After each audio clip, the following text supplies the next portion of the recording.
Welcome to Bites of Light with Angel and Seth Rohr. We provide bite-sized nuggets of wisdom to feed your soul, expand your awareness, and free your mind to help you create a more beautiful today and a brighter tomorrow. Join us in our magical kitchen as we serve up another high-vibe snack for your soul.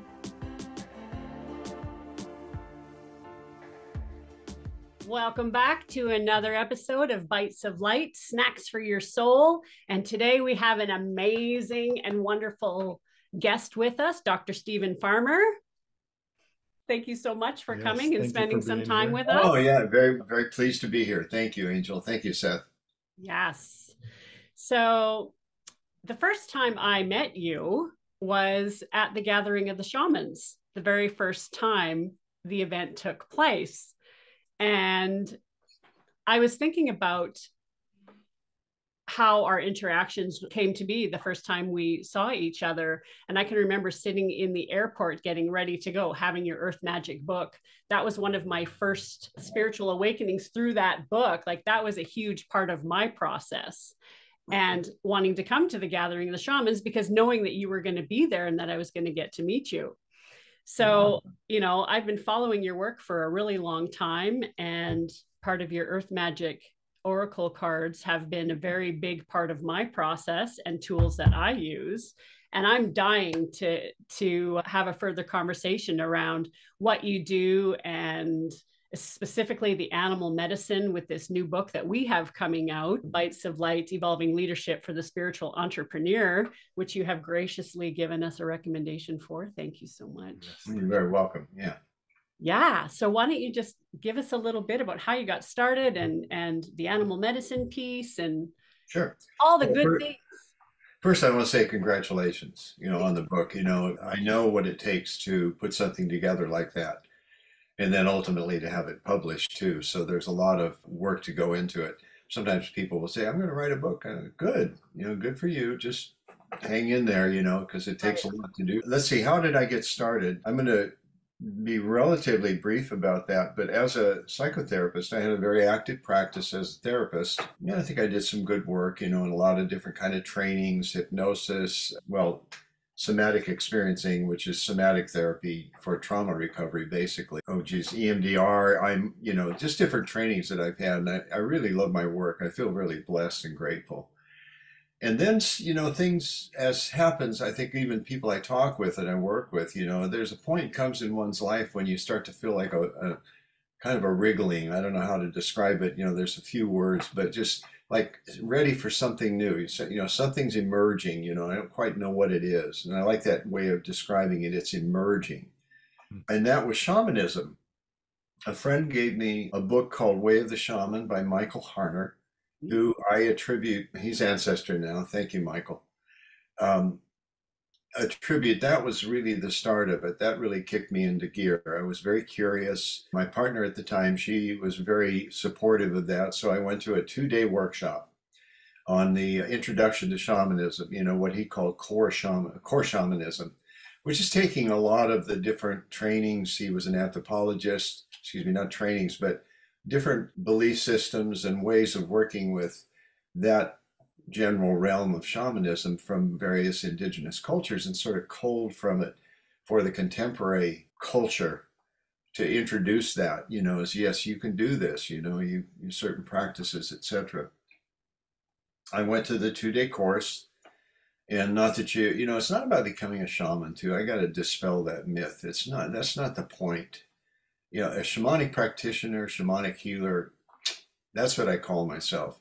I don't pretend to be a shaman. I have no desire to claim it. There's no reason to, although people call me a shaman. It's okay. I don't know if they want to call that, but I've been called a few other names too, but let's put that aside, not for our show here. Anyway, I came out of there really on fire, Angel. And Seth, I just really knew this was the next step. And so then I was gobbling up trainings and Hawaiian shamanism, let's say Tibetan shamanism, what else? Celtic, more with what Michael's and his wife's organization, Foundation for Shamanic Studies, they offered other courses too from other people that had been trained. So I was taking courses, just gobbling stuff up and integrating it as much as possible. And then I'm here with a psychotherapy practice, so how do I integrate, or what do I do? And ultimately, what I did is I retired the practice. I closed the practice down, went full speed into shamanism, started writing. I'd written some books as a therapist. I got 4 books that were published, and then nothing for a few years, and then shamanism came along. And so then I started writing in that genre, and my intention was very clear. It was like to take elements of shamanism and shamanic practice and introduce them to, I won't say mainstream, but a larger audience. Mm-hmm. The first book in that arena was Sacred Ceremony. And the idea was to cull or take different ideas about sacred ceremony or sacred rituals and give it how that you too can do this at home. And it really involves being able to make some kind of connection and honoring it as sacred. That when you go out and do a dance under the full moon, it's just dancing under the full moon, but it could be dancing to thank Grandmother Moon, Right. to start to think differently about your relationship with the natural world. I think that's one of the greatest gifts that the advent of contemporary shamanic practice has brought to us as an awakening. We have been so friggin' forgetful, about our relationship. I mean, a embodied felt relationship with the natural world. And we're doing the best we can, to regain that, to remember, to put that together. Remember, if you look at it literally, means put it together again, Mm-hmm. Right. versus dismember, pull it apart. Right. Remember to touch that deep memory, that ancestral memory of what it was like to live not on the land, but with the land. That's a tough one. Yeah. It's a tough one. Yeah. We have these things, and you can't see this, of course, but cell phones, computers, TVs, this and that, so many things that we can get distracted by. Yeah. But why not, even though in the 60s, there was a name for hippies called tree huggers. I want to say, yeah, let's bring that back. Go and hug a tree, breathe with the tree, put your back up against her spine, feel the presence that's there, not just the physical presence, but the spiritual presence, the life force, the emanation from that, and know that you're connecting it with your own life force in some fashion. It's often one that you can't think about it. You go do, and then you experience it. Right. In fact, on one of my forays and listening to my team, it was so simple. It almost sounds too simple when you think about it, but we were in a dialogue. And this is what I do. I'm one of those weird people, professional weird people. I get paid for it. But yes, again, I'm preaching to the choir, as they say. But anyway, this last piece, and then I was shut up for a bit. I was having a conversation, which is not unusual for me, as I'm walking my dogs in the evening. And I was questions, philosophizing about life, and all I heard, and it kept repeating, it repeated, I think, about 2 more times. Life is just about experience, period. Everything else is details. That's a tough one. To just remain in experience, presence is involved, really being present. So I had an experience just earlier today where I wasn't present. I was carrying my coffee cup from this morning out, and I put it wrongly on the counter, and it spilled. And I went, Stephen, there you go again. You weren't here. Yeah. Anyway, I'm saying a lot, but that's my story. And I really enjoy it. I synthesized my work now, mainly I won't say mainly, but one of the strong components of what I've been offering here I think about the last 3 years is a mentorship program. I've got my, white or whatever you want to call it. It's white hair really, but gray or white. And I am, I suppose, technically an elder of the tribe. And so a lot of my experiences and what I've gained along the way, I get to offer that to people, truly as a mentor. Yeah. And I really like that. I jokingly say, because I get to tell people what to do, but Right. it's not quite, not quite. It's a collaborative process, definitely. So that's a large component, and I still do work with healing, healing work, etc., and workshops, like you mentioned, the Gathering of the Shamans. Yeah.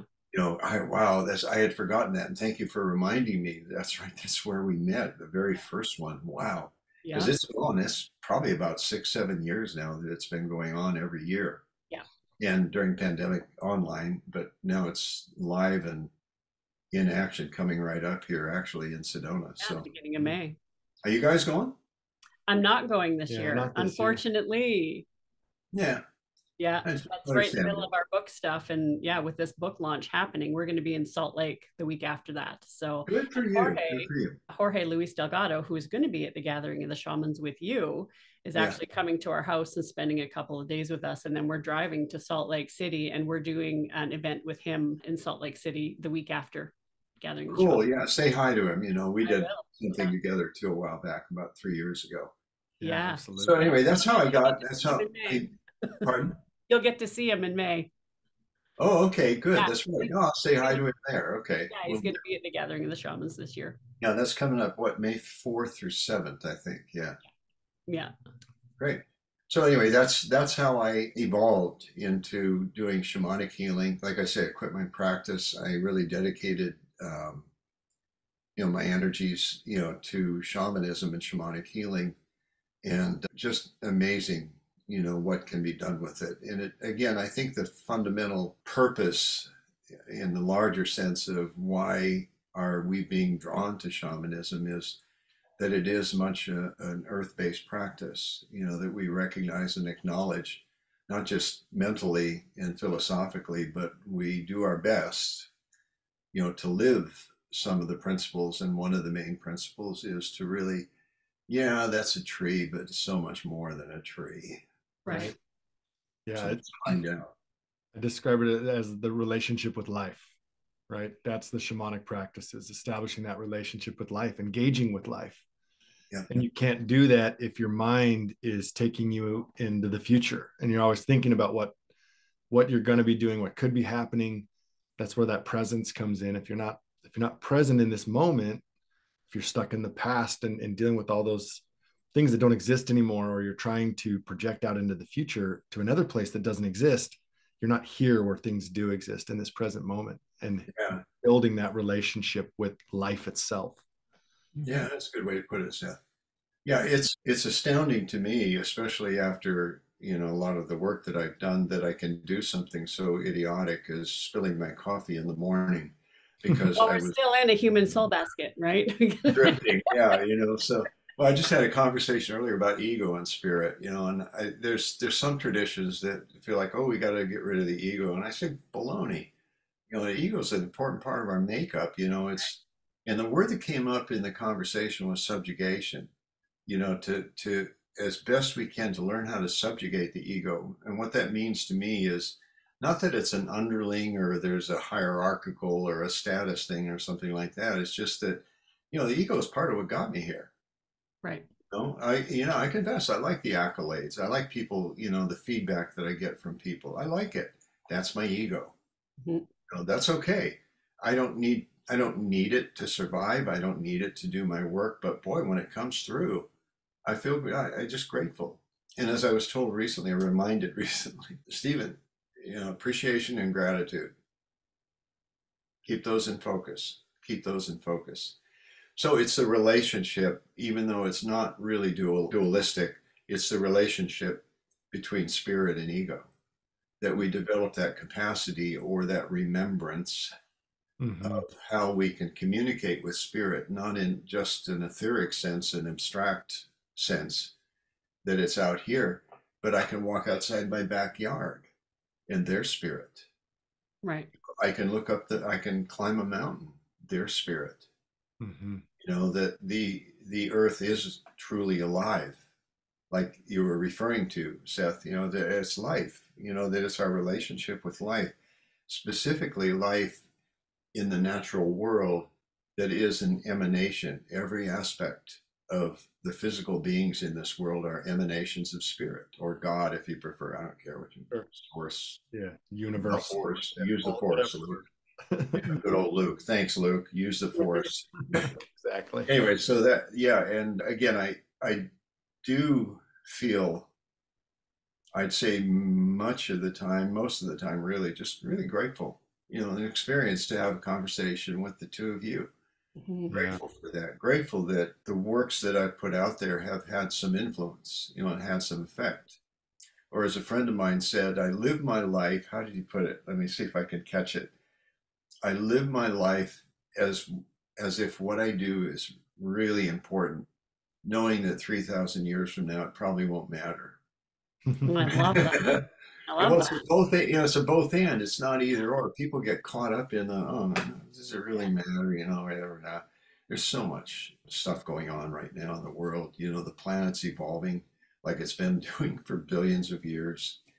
And we're kind of caught up in that evolution in so many different ways. What I've been thinking about lately, if I may just, Yep. riff a little bit, Mhm. I started this article, and we'll see if it becomes an article. I don't know, but it felt good to write it. It felt really good. Once I get into my writing, I love it. It's like absorbed with it. But the title is really what intrigued me, that came to me: Embracing Chaos and Uncertainty. And then the subtitle, Finding Sanctity in the Craziness of the World. And that sounds great. And in fact, I started the article with, what do you mean embracing? If you embrace something, doesn't mean it's going to overwhelm you, especially chaos and uncertainty. But I think that a lot of people are feeling that. Of course. Mhm. I think there's a phenomena, if you will, amongst humans where if there's a collective that experiences enough of a certain, let's say, emotion, that vibe, if you will, that wave, that psychic wave, however you might say it, will spread in effect, especially empaths. Right. People, and I would include the two of you in that, and your listeners as well. A sensitivity that's, say, above and beyond the norm. Mhm. And so we pick up on that fear, in some way. I've really noticed it in simple ways, and I think the pandemic sort of emphasized that or highlighted it, social distance, keep away from other people because you might catch the bug. Right. Such Mhm. a crazy time for 2 years. But something shifted, and I'm aware of it in myself as well as others. I observe people, for instance, I live in a fairly suburban neighborhood. People think I have a 30-acre ranch or something out in Colorado. No, I live in Dana Point in a really nice neighborhood, and God put me here, I think, to go, knock it off, farmer, get over your arrogance. It's a good neighborhood, you got a nice house, blah, blah, blah, be grateful. But anyway, I'll notice that, with the neighbors sometimes, and we've lived here a few years, but especially in the twilight hour, if people walking their dogs, we've got a real dog community here. I'll say, and this has happened like 3 times, where I'll go, somebody's on the other side of the street walking their dog. I'll go, hey, neighbor, how you doing? Nothing. Mhm. And I went, wow, this is so interesting. And then I look at myself, and I got a list here, not a big list, but there's 1, 2, 3 people that have been on my list this last week to reach out to. And I could feel this sort of reluctance, and again, shadows that come up. Oh, I'm so busy. I've got so many things to do. Here, look at this list. I must be important. That kind of stuff. And I say that without shame or guilt. I just recognize it, that it's there, and I know that I'll act on it, eventually. But there's this. I could feel this tug to just stay safe. Mhm. Yeah. You know what I mean? Yeah. Well, there is this duality, if we circle back to staying in the present and, honoring life, as Seth had said. But, in shamanism, we know that there's cycles in the earth, and death is a very important part of the human condition about the earth itself. Mama Gaia goes through a death cycle as well, winter, right? The winter season. And so many humans are afraid of that. A lot of their fear comes from the root is, I'm going to die. And so for me, my last couple of years going through this journey of shamanism and having some near-death experiences myself over the last couple of years, stepping into that present space, knowing this is just is what it is. This is where I'm at in this moment, and trying to wrangle that fear that comes up inside our bodies, because we've been programmed to believe that death is bad, right? We've attached these labels to it. And I think shamanism has really helped me in that realm understand a little bit deeper about the winter cycles, the death cycles. And, coming from the high performance trampoline community, every time one of my national athletes stepped on the trampoline, they were putting their life at risk. The 1 second that you are not fully present with your body when you're jumping 25 feet in the air, multiple flips and twists, there is a risk that you could kill yourself. And we did see it in our world. So coming with that kind of background, knowing how to hold that space with people that were afraid for their lives. And I did that for a living for 30 years, transferring all that knowledge base into kind of like what you did with your practice in psychology, and then coming into this. We choose to bring what worked out of that world and marry it with the new stuff we're learning. And this is where some of this new language, and that's what we talk about, the evolving leadership that we're trying to bring forward, is understanding that we can walk in both worlds without fear. It's a good way to put it, is walking in both worlds, having the bridge accessible as much of the time as possible. Right. Yes. Bridge between ordinary reality. Yeah. And, it's an experience. There's been an advent lately, I'm sure you're aware of it, Michael Pollan wrote a book, which I was so happy to see, called How to Change Your Mind. Yes, it's wonderful. And it's about the advent of explorations, shall we say, with sacred plant medicine. That's right. Yeah. The two best known are ayahuasca and Right. there's also a couple others, lurking around there, like MDMA is being used in therapy sessions for PTSD, etc. Right. But, and also breath work. I want to add one other piece to that. Breath work, which is you don't have to take any substances other than air. Absolutely. And people who don't want to indulge in, let's say, mushrooms or ayahuasca, don't blame you. That's scary friggin' stuff. Yeah. It can be. Terence McKenna years ago wrote a book called Food of the Gods, and that's what he was talking about. And he says, if you aren't scared, you're planning to do something like this, something's wrong. Right. Because there's a party. You have to have healthy respect for it, right? Yeah. There's a party that's going to die. Yeah. No doubt. And again, it's a long story. I won't go into it, but I had an initiation like that, a shamanic initiation up on Mile High in the Sky on Cone Peak in the Ventana Wilderness, which is typically called Big Sur. And it changed my life. It really, if I had any doubts about shamanism and shamanic practice being part of it, it zoomed me into this and then integrative process. The reason I'm bringing that up is that's one thing that has become, I think it's still used as more like tripping, which is fine. But ayahuasca, for instance, there's so much involved, with ayahuasca. It's a long-standing traditional medicine from South America that people have journeyed to South America, to partake in this. And this is with shamans, not shamanic practitioners, but shamans who have a lineage behind them of sometimes literally thousands of years. Yeah. And working with this medicines, on the other hand, they're readily available. Right. So they can be both used as, dare I say, to trip out on, but I wouldn't recommend it. I would treat it also as a sacred medicine, because it opens up, as Aldous Huxley called it, the doors of perception. Mm-hmm. The doors or the cloudy windows, open up, so we begin to see something beyond ordinary reality. Yeah. Now, there's one thing I mentioned is breath work, for instance, like holotropic breath work, Stanislav Grof's work, that he's brought into the world. He used to do LSD therapy in the 60s, and then it became illegal, so he shifted over, and he discovered that a certain kind of breathing pattern can induce an altered state. And having done several sessions of breath work and actually have run workshops on it, I can testify to that. We can testify to that as well. Okay, you guys know. Okay, you know what I'm talking about. Yeah, so I think that Yeah, there's ways, and that's one way that's really safe. If you get scared, you just stop, that Yeah, pattern. you have access to the gas pedal, and I think that's what the difference is between the plant medicine and breath work, is that the plant medicine you have to completely surrender and you go for the ride. And with breath work, you have a little bit more control about how deep you go.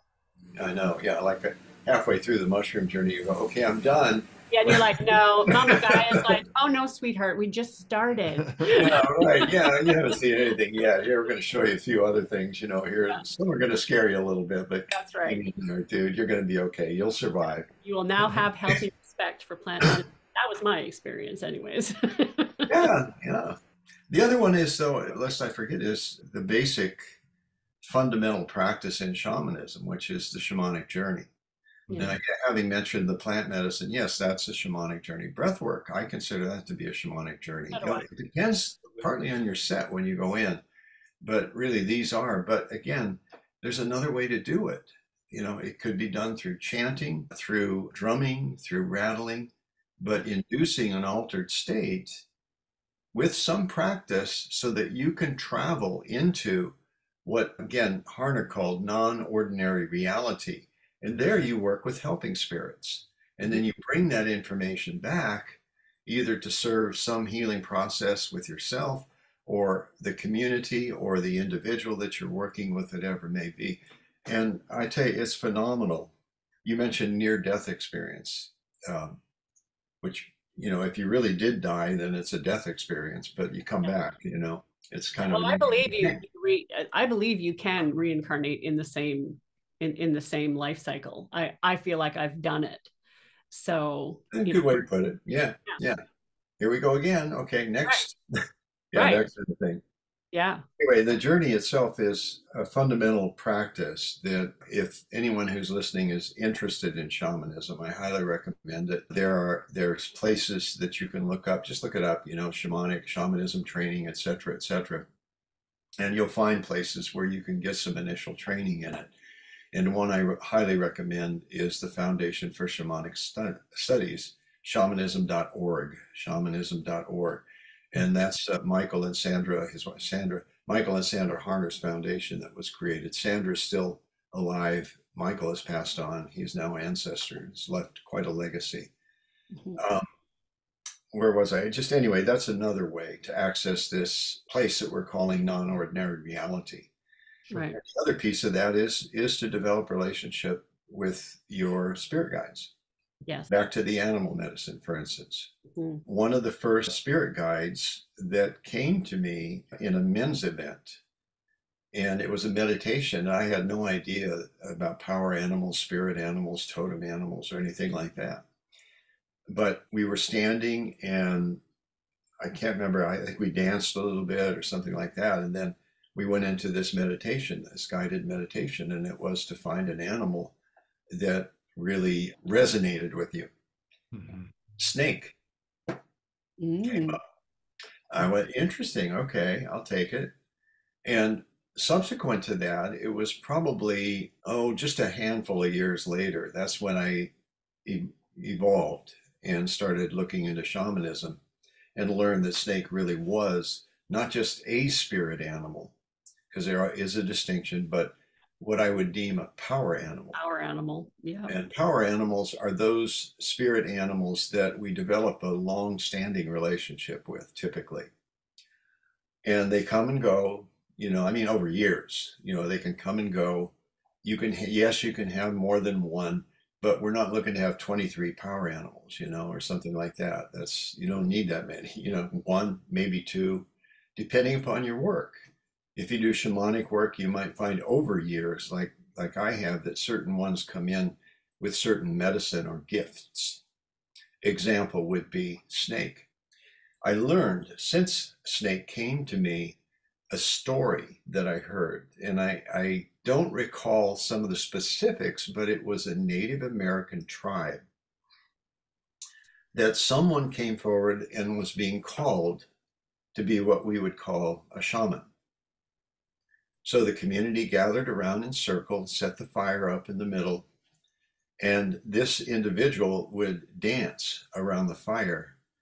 And they would throw rattlesnakes, and this individual would get bitten. And if they survived, they were considered to be a great healer. Wow. There's a metaphor there. You can hear it, but also that story itself has lent credence to this idea that snake spirit is definitely the one. Actually, I call it two snakes now, but two snakes or snake spirit is the one that I call on for any kind of healing work that I'm, specifically shamanic healing work, that I may be doing. What you see in this image over here that I'm pointing to is a piece of work by a friend of mine in Australia. And he did this at my request, and it's also in the Earth Magic Oracle cards. It's the DNA card. Mm. And that comes from some study that took me further into it. A book called The Cosmic Serpent. Highly recommend it. One of my favorites. I've heard of that. I have not read that one yet. Check it out. I've read it twice. It's one of the few books I've read more than once. The Cosmic Serpent, Jeremy Narby, Narby. I think it's phenomenal. As an anthropologist, a pretty straightforward anthropologist, that read something in Michael Harner's book about, these beings that came across time and space. And Harner had a little footnote saying, I'm not a microbiologist, but it kind of reminded me of DNA. He went, bingo. So he investigated different images of snakes and serpents and how many there are on so many different cultures, not just the intertwined, but serpents themselves, sometimes in twos like this. And his premise, which I think is an interesting one, is that early shamans were seeing DNA, but they had no they nothing didn't know how to translate DNA. what they were seeing. Oh, right? snakes, two snakes, the intertwined serpents. Look at the AMA, the caduceus. Yes. You'll see one example of that. Yeah.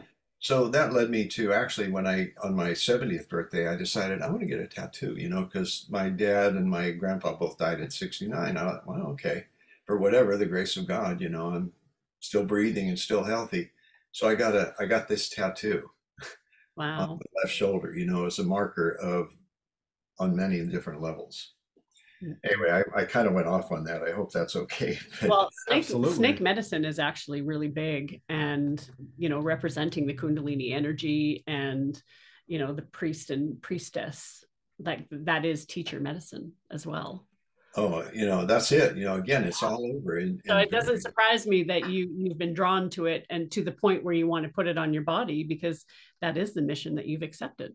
And yes, and that's my purpose. I'm a teacher healer. I capture it in those two words. And I sometimes say I'd add communicator to that too, but I'm not sure my wife would agree all the time. But we do pretty well, I think so. But anyway, yeah, I'm a healer and a teacher, and that's what I'm here for. Well, and being a healer and being a teacher, also, you use the word communicator, but for me, it is translator. When we step into those realms, like you said, we go in and go into dream time, get the information, and then it's our jobs to translate it. And in my apprenticeship with Miguel, like with the Ruizes, he said, when you go in and translate it, as soon as you put human language into it, then it's no longer the truth, because it's still coming through your filters and your perceptions. Mm-hmm. So it is hard to translate that experience. Like you said, they saw the two snakes and didn't realize that it might have been DNA, what they were looking at. Yeah. But as humans, we do the best we can and try to clear our vessels as much as we can, so that we can be clean mirrors, that we can translate it to the best of our abilities. And that's why with our book, we use the word evolving leadership, because we're trying to bring new language to what's already there through our perceptions and the channeled spaces that Seth and I are in, and then the other people that have collaborated in this book. It's our translation of what we're channeling from source. Of the experience, yeah. Right? Yeah. The information you're receiving. Yes, I totally understand that. Yeah. I have a practice of, I would say, almost every morning. There's exceptions, of course, but I I don't formally meditate like you usually think of meditating. What I'll do is I'll sit down, pull my computer up, get it going, place my hands on the proper place on the keyboard, and then, put the date in, and then I'll write a little bit like a journal, of what's going on. I might have questions that come up, experiences, etc. So I might write a paragraph or so. And then I shift gears. I sometimes stand up, walk around a little bit, come back, or replace it. And just with the breath, because I can access an altered state pretty quickly. Yeah. I might hear from the ancestors. I might hear from, one I call the raven, sometimes pipes in. Yeah. Sometimes, wants to talk. So that's great. Whoever, ancestors quite often. And I just start downloading. This is the best way I'd describe it. It really is like a download. Yeah. Like you said, I translate, whatever's coming through, I translate, but my ego is like over here. Right. I'm not trying to censor, eliminate, correct the spelling or any of that stuff. The funny part is when I accidentally hit the cap lock, and all of a sudden everything's in. I go, wait a minute, maybe that's meant to be, so I'll take a look at it, like shouting at me. But it's a great exercise. And that's one way I encourage people, to try something a little different, to translate what you receive, whether you write it by hand, which client that I talked with, she writes it by hand. What she gets, it's amazing, the messages that come through and the clarity. Yeah. Not just for the individual necessarily, but especially in the position I'm in, to be able to put it out in some way, right? To take the translation from the download and be able to further translate it, into a wider field, if you will, websites, social media, all that stuff. Yeah. Yeah. And that is a gift to be able to do that. So, and fun. Yeah.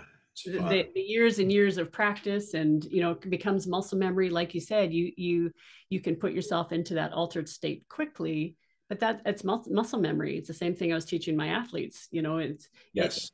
The more you do it, just like anything else in your life, if you want to be able to have these skills, you can't just go to a weekend workshop and expect to have mastery. It's just like everything else. The consistency and the practice has to be there until you can embody it. Until, right, like you said, Stephen, you can sit down at the computer and just go, okay, it's time. Boom.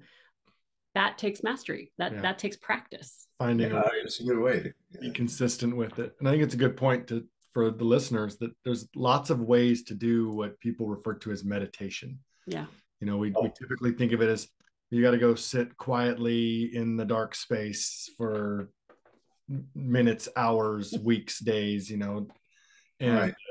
And that's just not true. Any way that you develop that allows you to access that non-ordinary reality, the ancestors, that that space outside of our time, that's your meditation. Oh yeah. Our goal is to be in walking meditation. Like, wouldn't it be great if we could just live in that space all the time? That's what I strive for, that presence and that calm and that peace, that aligned space. We try to maintain that all the time. And that's why I talk about walking in both worlds. Can you do that and engage in the matrix at the same time and still hold yourself in the center?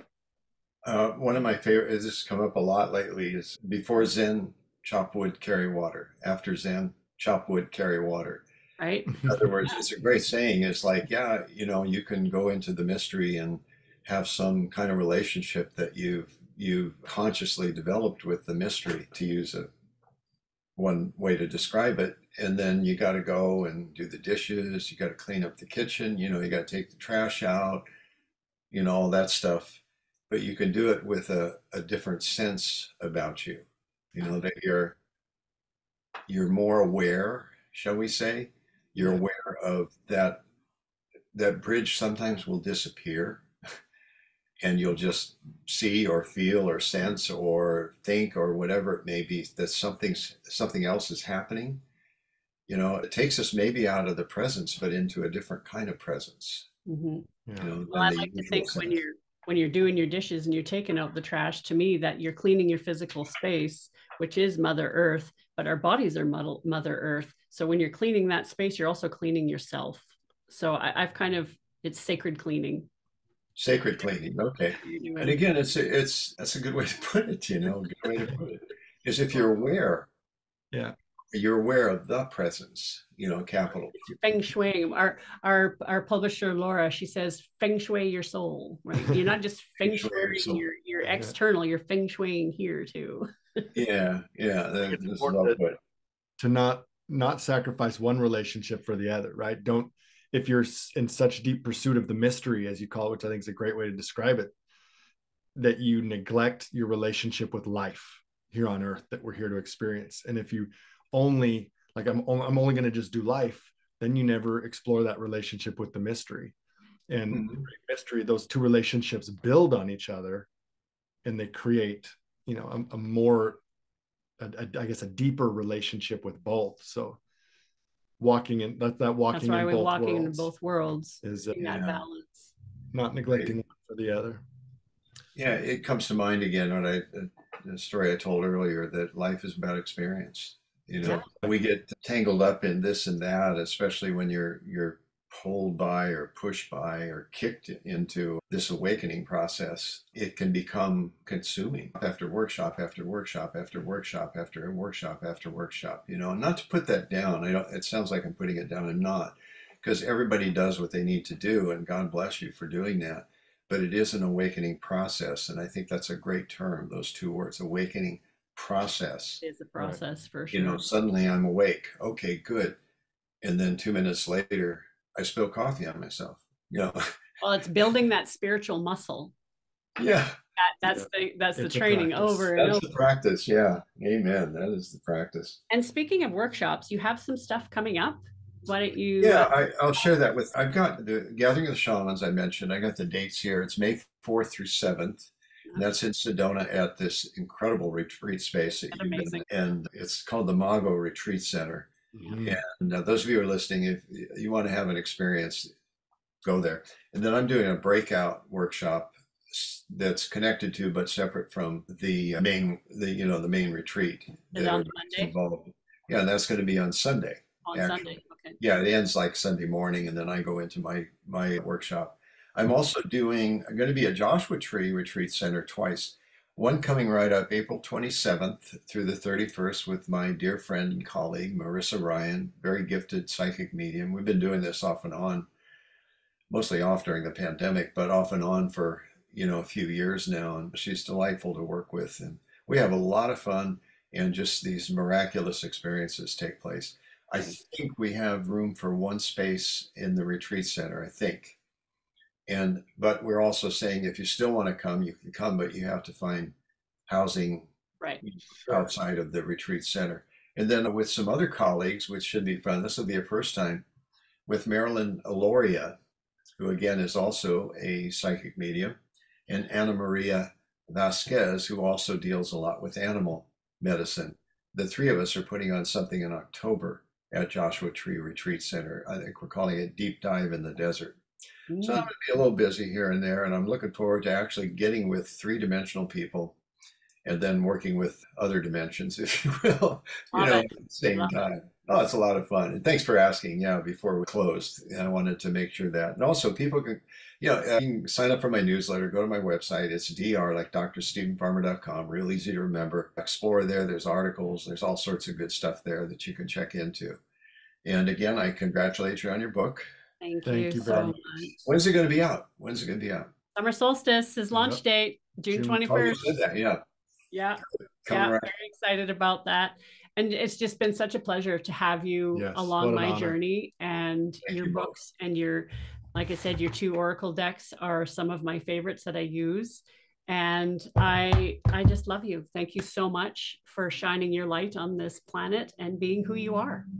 And returning to you too. Thank you both, for the work that you're doing. Yeah. So being here, and thank you to the listeners for being here as well. I hope I know there's great material here to snack on and feed your soul, as we say. So you got it. Thank you. All right. Thanks. All right. Thank you. All my love. All my love. It's a blessing. Thank you for sharing your time and energy with us. The best way to help us spread this message is to rate, review, and subscribe. If this episode impacted you in any way, share it with others, post about it on social media, or put something in the comments. Also, check out our website for upcoming events and books. at www.roarrevolution.com. All our gratitude and love. All our love. See you soon.